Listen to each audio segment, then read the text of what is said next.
Ang kwento ng pagtubos, Kabanata 49, Pagkabigong sumulong. Ang reformasyon ay hindi, gaya ng inaakala ng marami, ay nagtapos kay Luther. Ito ay ipagpapatuloy hanggang sa pagtatapos ng kasaysayan ng mundong ito.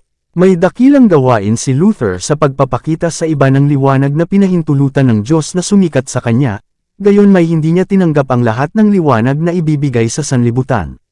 Mula noon hanggang dito, ang bagong liwanag ay patuloy na sumisikat sa kasulatan, at ang mga bagong katotohanan ay patuloy na nagbubukas.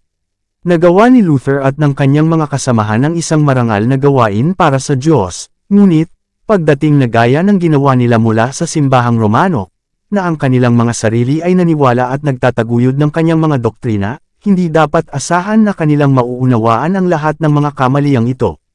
Ito ay kanilang gawain na putulin ang mga tanikala ng Roma at ibigay ang Biblia sa mundo, gayunpaman may mga mahahalagang katotohanan na hindi nila nadiskubre, at mga malalang pagkakamali na hindi nila tinalikuran.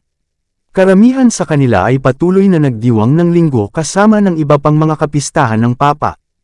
Hindi nila, sa katunayan, itinuring ito bilang nagtataglay ng banal na awtoridad, ngunit naniniwala na dapat itong sundin bilang isang karaniwang tinatanggap na araw ng pagsamba. May ilan sa kanila, gayunpaman, na pinarangalan ang Sabbath ng ika-4 na utos. Sa gitna ng mga reformador ng simbahan ay dapat bigyan ng marangal na lugar ang mga nakatayo sa pagpapatibay ng katotohanan sa pangkalahatan ay hindi pinapansin, maging ng mga protestante, yaong mga nagpapanatili ng bisa ng ika-4 na utos at ang obligasyon ng Sabbath ng Biblia. Nang tanggayan ng reformasyon ang kadilimang bumabalot sa buong sangkakristyanuhan, ang mga tagapag-ingat ng Sabbath ay dinala sa liwanag sa maraming lupain. Yaong mga tumanggap ng dakilang pagpapala ng reformasyon ay hindi sumulong sa landas na napakaranggal na pinasok ni Luther.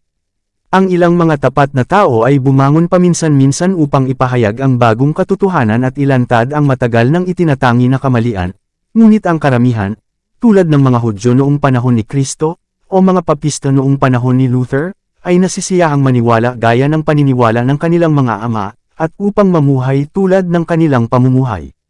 Sa makatuwid ang relihiyon ay muling bumagsak sa formalismo, at ang mga kamalian at mga pamahiin na sana ay isinantabi kung ang simbahan ay patuloy na lumakad sa liwanag ng salita ng Diyos, ay pinanatili at itinatangi.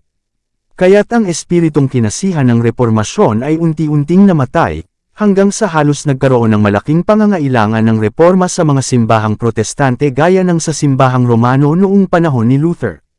Nagkaroon ng parehong espiritual na pagkahilo, ang parehong paggalang sa mga opinyon ng mga tao, ang parehong espiritu ng kamunduhan, ang parehong pagpapalit ng mga teorya ng tao para sa mga turo ng salita ng Diyos. Ang pagmamataas at pagmamalabos ay pinalaki sa ilalim ng pagkukunwari ng relihiyon. Ang mga simbahan ay naging tiwali sa pamamagitan ng pakikipag-alyansa sa mundo. Sa gayo'y hinamak ang mga dakilang simulain na ginawa at pinaghirapan ni Luther at ng kanyang mga kapwa manggagawa.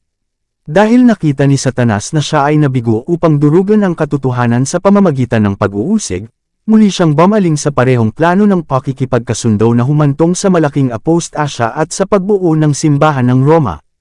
Hinikayat niya ang mga Kristiyano na makipagkaisa, hindi ngayon sa mga pagano, kundi sa mga yaong, sa pamamagitan ng kanilang pagsamba sa Diyos ng sanlibutang ito, bilang tunay na pinatunayang mga sumasamba sa Diyos-Diyosan.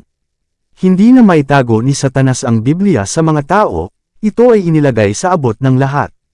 Ngunit pinamunuan niya ang libo-libo na tumanggap ng mga maling interpretasyon at hindi wastong mga teorya, nang hindi sinasaliksik ang mga kasulatan upang malaman ang katotohanan para sa kanilang sarili. Sinira niya ang mga doktrina ng Biblia, at ang mga tradisyon na sumire sa milyon-milyon ay nagugat ng malalim. Ang simbahan ay itinataguyod at ipinagtatanggol ang mga tradisyong ito, sa halip na ipaglaban ang pananampalatayang minsang naihatid sa mga banal. At habang ganap na walang kamalay-malay sa kanilang kalagayan at sa kanilang panganib, ang simbahan at ang mundo ay mabilis na lumalapit sa pinakasolem at napakahalagang yugto ng kasaysayan ng mundo, ang panahon ng paghahayag ng anak ng tao. Dito nagtatapos ang Kabanata 49. Para updated ka sa susunod na kabanata, ay huwag kalimutang mag-subscribe, mag-follow at mag-share sa ating channel Renilab TV.